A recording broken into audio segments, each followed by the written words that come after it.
First reading. A reading from the prophet Isaiah, chapter 55, verses 1 to 11. Come, all you who are thirsty, come to the waters. And you who have no money, come, buy and eat. Come, buy wine and milk without money and without cost. Why spend money on what is not bread, and your labor on what does not satisfy? Listen, listen to me, and eat what is good, and you will delight in the richest of fare. Give ear and come to me. Listen, that you may live. I will make an everlasting covenant with you. My faithful love promised to David. See, I have made him a witness to the peoples, a ruler and commander of the peoples. Surely you will summon nations you know not, and nations you do not know will come running to you because of the Lord your God, the Holy One of Israel, for he has endowed you with splendor. Seek the Lord while he may be found, call on him while he is near. Let the wicked forsake their ways, and the unrighteous their thoughts. Let them turn to the Lord, and he will have mercy on them, and to our God, for he will freely pardon.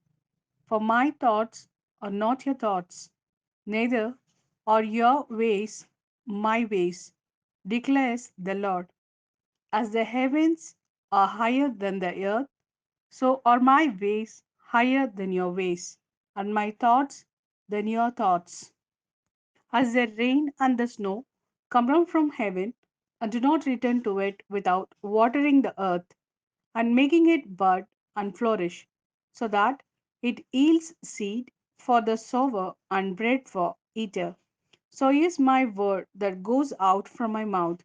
It will not return to me empty, but will accomplish what I desire and achieve the purpose for which I sent it. This is the word of Lord. Thanks be to God. Second reading.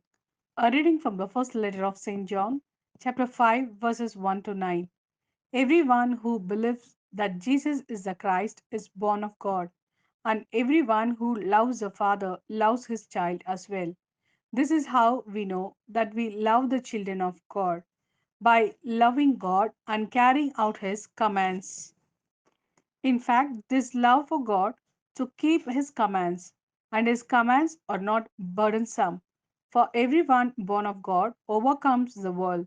This is the victory that has overcome the world, even our faith. Who is it that overcomes the world? Only the one who believes that Jesus is the Son of God. This is the one who came by water and blood, Jesus Christ. He did not come by water only, but by water and blood. And it is the Spirit who testifies, because the Spirit is the truth. For there are three that testify: the Spirit, the water, and the blood, and the three are in agreement. We accept human testimony, but God's testimony is greater, because it is the testimony of God which He has given about His Son. This is the word of Lord. Thanks be to God. A reading from the Gospel according to Mark, chapter 1, verses 7 to 11. And this was his message: After me comes the one more powerful than I, the straps of whose sandals I am not worthy to stoop down and unite. I baptize you with water, but he will baptize you with the Holy Spirit. At that time, Jesus came from Nazareth in Galilee and was baptized by John in the Jordan.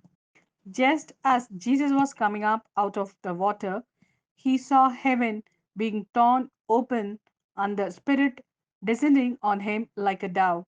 And a voice came from heaven: You are my Son, whom I love. With you I am well pleased.